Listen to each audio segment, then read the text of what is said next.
Halo para skaper semuanya, dimanapun kalian berada, di dunia maya ataupun di dunia nyata, semoga dalam keadaan baik-baik saja. Yang sedang mudik, pulang kampung, atau stay di rumah, tetap jaga kesehatan dan patuhi protokol kesehatan ya. Nah, seperti janji saya sebelum-sebelumnya nih, meskipun kita sekarang lagi sibuk, udah mau liburan, tetap pada janji kita bahwa kita akan terus update tank ini ya, tank tentang tata cara mengarpetkan tanaman Monte Carlo. Nah, tapi sebelum kita lanjut bahas tentang perkembangannya, update-nya di minggu ketiga ini, saya pribadi dan segenap tim Mega Aquatic Design mau mengucapkan minal aidin wal faizin, mohon maaf lahir dan batin buat teman-teman skaper semuanya apabila dari tim kami atau video-video kami atau ucapan-ucapan kami ada yang salah dan tidak berkenan di hati teman-teman skaper. Mudah-mudahan bisa dimaklum dan skaper bisa memaafkannya, karena saling memaafkan itu indah ya, seperti tank kalian yang penuh dengan inspirasi. Nah, oke, nggak usah berlama-lama ya, sambil kalian duduk manis, sambil kalian makan ketupatnya, makan gulai kambingnya, makan satenya, simak baik-baik video berikut ini ya, atau penjelasan dari saya. Nah, langsung saja ya, biar nggak usah lama-lama. Jadi ini sekarang tank Iwagumi ini ya, tentang tata cara mengarpetkan tanaman Monte Carlo ini sekarang sudah usia 3 minggu. Setelah minggu kemarin tank ini terkena alga diatom parah ya, dan sekarang sudah mulai bersih banget ya. Mungkin ya ada sedikit 1 titik 2 titik kuning-kuning di daun, itu wajar ya, nanti 1-2 hari ke depan itu pasti sudah hilang. Intinya tetap di perawatan ya, sering kuras, water change, maintenance ya, 2 hari sekali. Nah, ini kuncinya nih, umur 1 minggu ya teman-teman. Mungkin masih ingat minggu kemarin ini dipenuhi dengan alga diatom dan sekarang sudah bersih.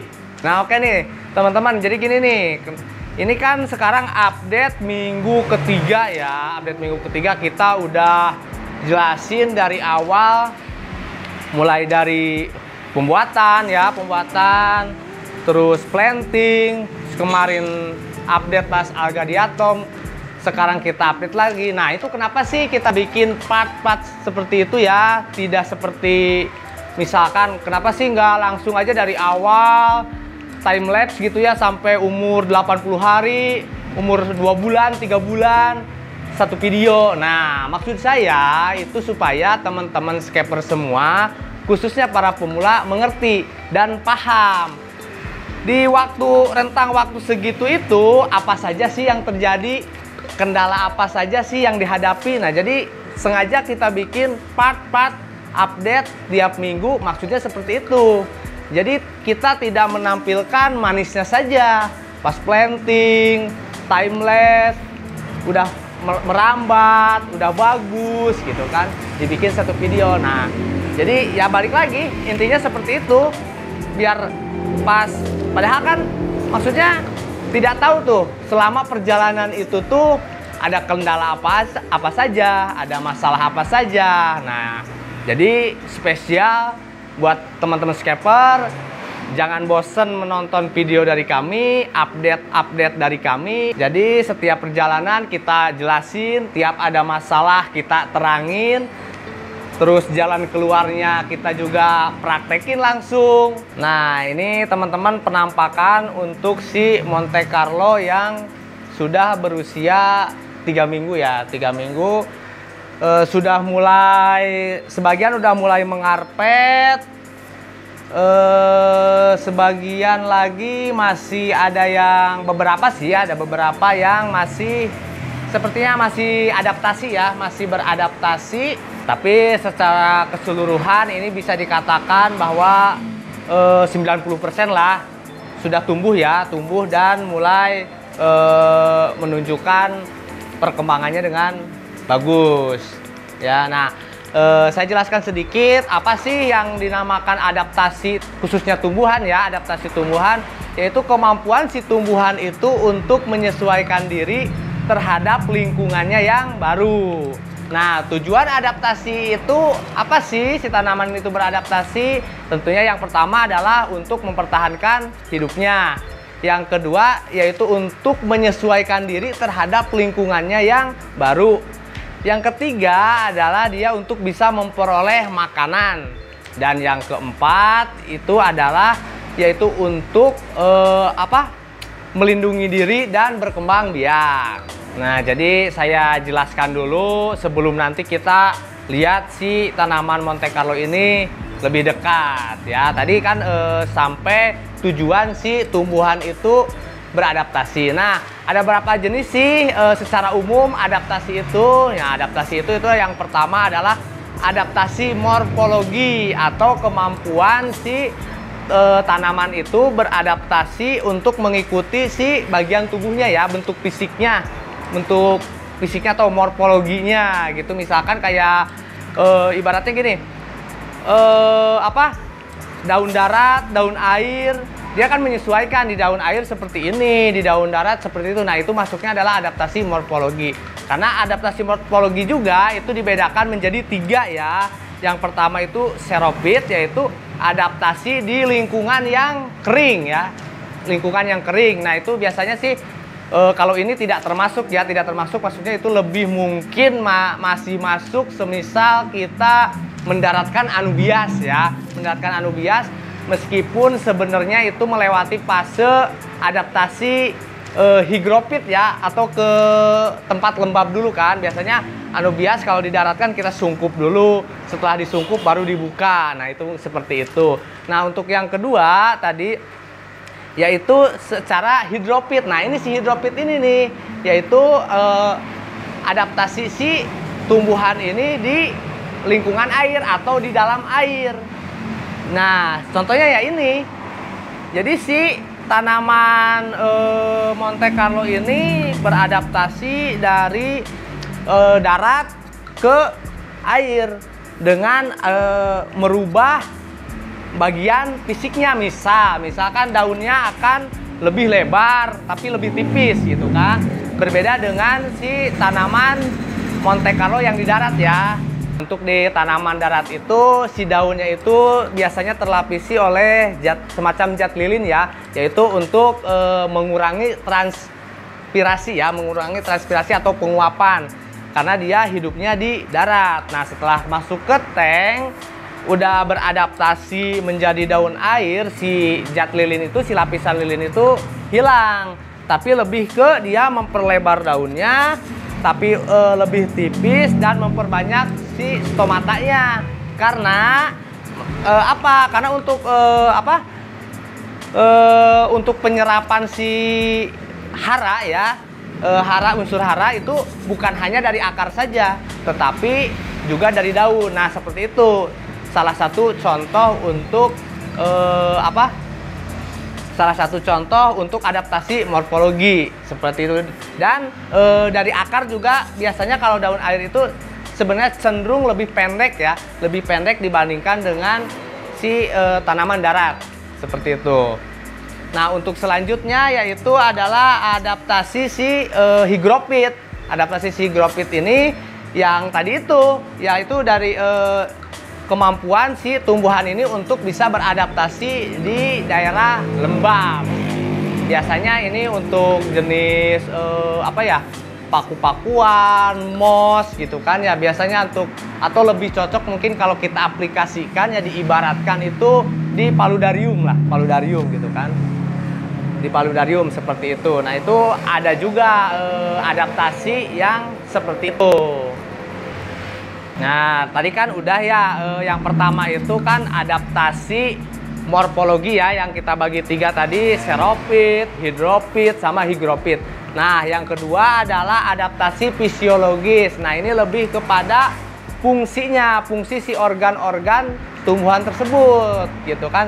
Semisal seperti yang tadi udah saya jelaskan, si daun ini sekarang fungsinya bukan hanya sekedar untuk berfotosintesis ya, untuk berfotosintesis, tapi juga bisa menyerap si unsur-unsur hara ini di dalam air. Jadi si tumbuhan ini menyesuaikan karena hidupnya di air, jadi menyesuaikan juga untuk si organ-organ yang ada pada tumbuhan tersebut. Nah itu. Nah untuk yang terakhir adalah yang ketiga ya, adalah adaptasi tingkah laku. Nah ini adaptasi tingkah laku ini contohnya seperti ini. Bang, saya udah tanam tanaman Monte Carlo daun air.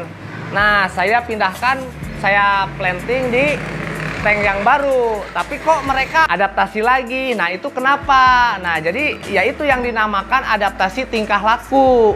Jadi ketika mereka pindah ke tank baru, otomatis dia apa ya, secara parameter airnya pasti beda, kondisi lingkungannya juga berbeda juga gitu. Jadi semisal gini, misalkan di tank ini itu kalau dihitung KH-nya itu sekitar 4-6, sedangkan di tank satunya itu KH-nya 7-8 gitu misalkan. Nah itu juga si tanaman perlu beradaptasi. Makanya bukan berarti kita tanam daun air itu lebih mudah ya, atau lebih dikatakan tidak adaptasi lagi. Sesungguhnya tetap mereka itu beradaptasi. Misal kayak misalkan di tank ini kandungan kalsiumnya sekian, di tank baru ini lebih banyak, misalkan kandungan kalsiumnya ada, kita contoh angka aja ya,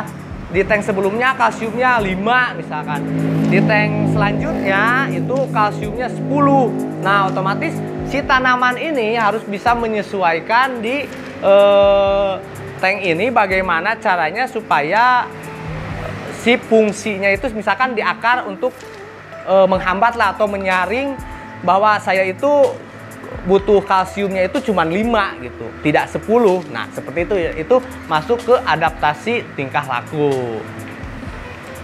Nah oke, nggak usah berlama-lama, tadi sedikit saya kasih penjelasan dulu tentang si adaptasi tumbuhan ya. Sekarang kita balik lagi ke tank ini ya, ke Monte Carlo ini lebih dekat.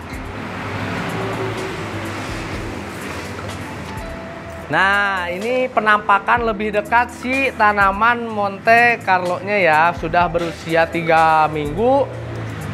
Sekarang udah mulai merambat ya, udah mulai ngarpet lah, udah mulai ngarpet, terutama di bagian depan ya. Untuk belakang atau di pinggir-pinggir batu itu masih pendek-pendek ya, kemungkinan karena si cahaya tidak masuk ya, tidak masuk si cahaya. Nah sekarang kan di minggu kemarin kita lihat si diatomnya banyak sekali ya, banyak sekali, dan sekarang sudah mulai bersih setelah ya, kalau pengen tahu mungkin penjelasannya di video sebelumnya ya buat teman-teman yang belum nonton.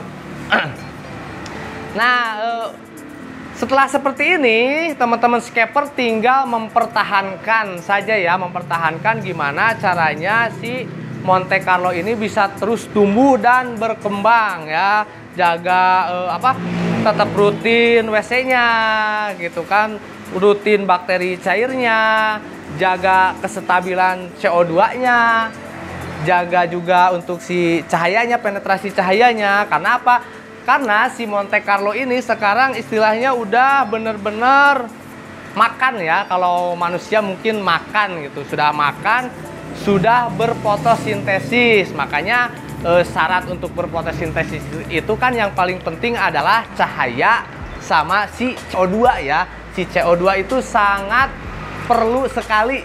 Semua tumbuhan di dunia ini itu membutuhkan yang namanya CO2. Yang membedakan mungkin banyak atau sedikitnya. Jadi tetap buat teman-teman scaper sangat direkomendasikan untuk pakai injek CO2 dan jaga kestabilannya, karena si CO2 itu adalah merupakan karbon utama ya bagi tumbuhan. Karena kalau kita lihat si reaksi kimia fotosintesis itu kan adalah CO2 ditambah H2O plus cahaya ya, dalam kurung klorofil, itu kan menghasilkan yang namanya glukosa dan oksigen ya. Glukosa itu dalam bentuk karbohidrat dan disimpan sebagai zat pati atau zat tepung sebagai cadangan makanannya.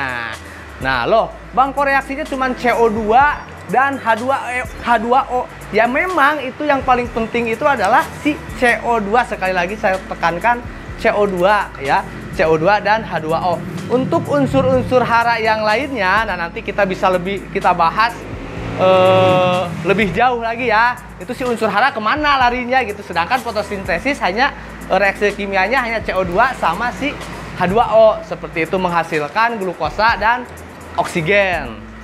Nah, balik lagi ke sini ya. Nanti terlalu melebar lagi. Nanti kita khusus bikinkan video yang lebih spesifik lagi ya.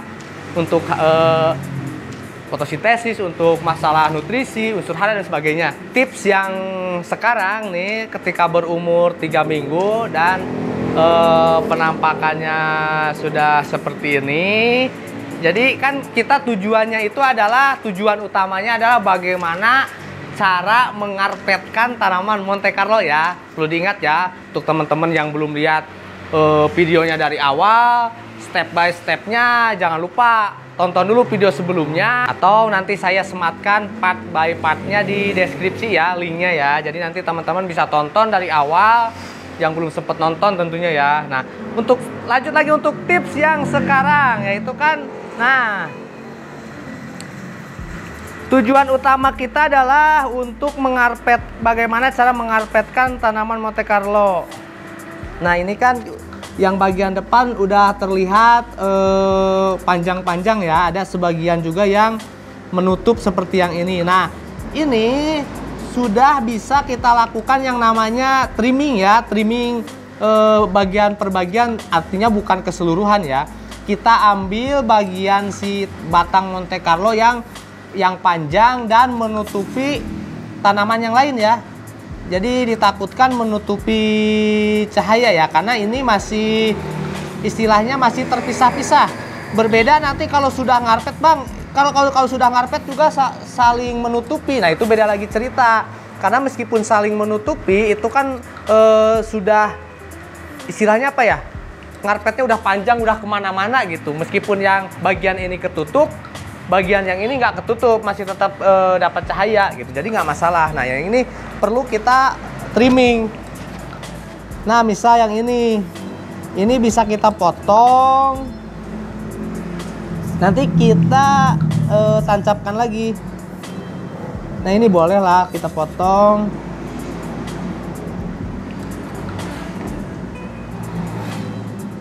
Kecuali untuk yang merambat seperti ini nih, ini kan batangnya udah panjang juga, tapi dia mengisi ruang yang kosong, jadi dibiarkan saja. Tapi kalau yang tumpang tindih itu bisa kita potong ya. Bisa kita potong seperti yang tadi. Nah, yang ini juga bisa sebenarnya kita potong. Nah ini kita bisa tancapkan lagi ya si potongan-potongan ini. Jadi teman-teman sambil ngopi, sambil nongkrongin tanknya itu bisa kalian lihat, oh ini udah panjang menutupi tanaman yang lain atau tetangganya gitu ya. Itu kalian potong dan tancapkan di bagian yang masih kosong seperti ini misal. Nah, ini di sini kan agak kosong nih. Kita tancapkan saja di sini. Gak apa-apa keluarnya panjang juga ya, karena ini sudah istilahnya di tank ini udah beradaptasi, jadi kemungkinan untuk hidupnya itu sangat besar gitu.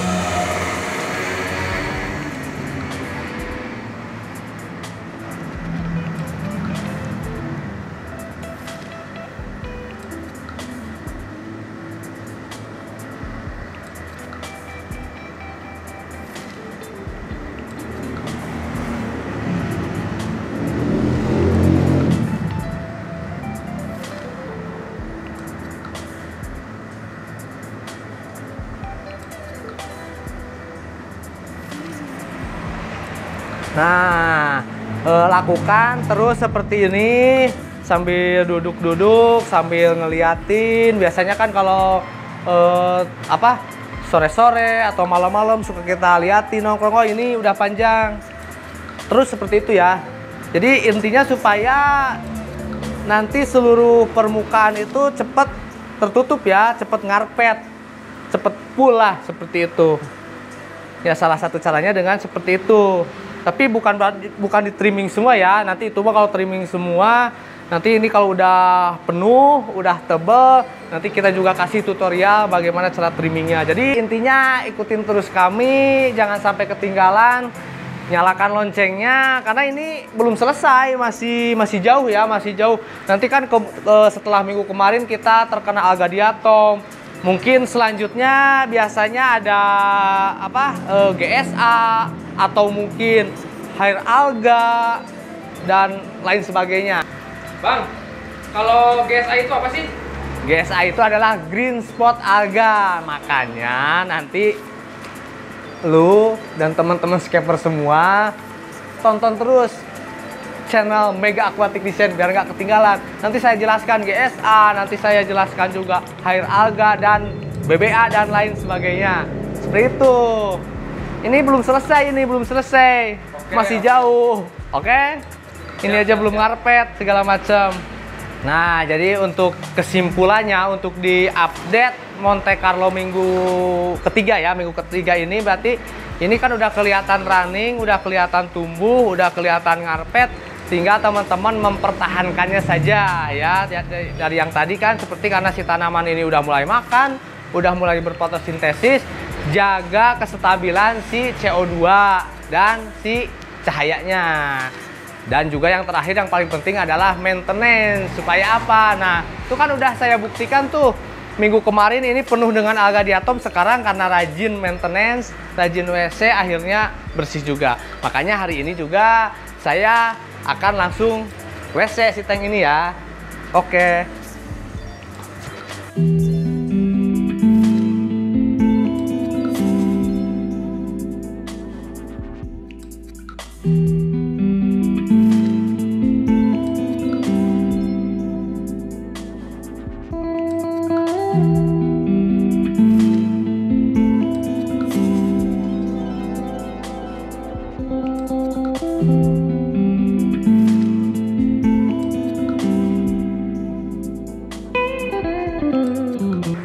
Nah ini teman-teman juga jangan sampai lupa ya untuk si sampah-sampah ini, si tanaman mati. Bahkan sekarang kan kemarin kita udah masukin udang sama keong ya. Nah ini kan ada kulit udangnya nih.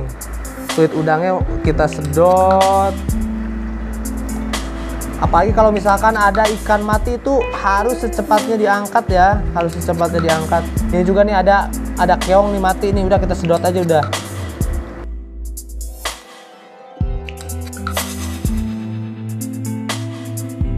Ya, sisanya ya kita sipon-sipon seperti biasa. Tetap intinya jangan males ya teman-teman, karena ini sangat penting sekali ya, biar kita nggak terserang alga.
Nah, tadi udah kita sikat-sikat, udah kita bersihin semua.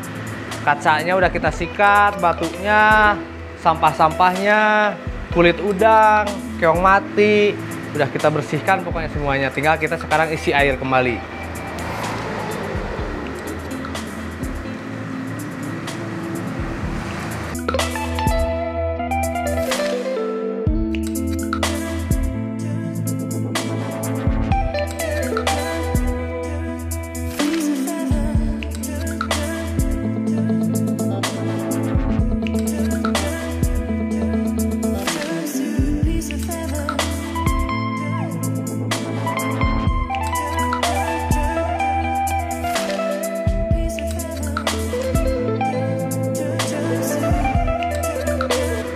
Nah, teman-teman scaper, ini sekarang saya udah beres maintenance, udah beres WC-nya ya, semuanya udah bersih.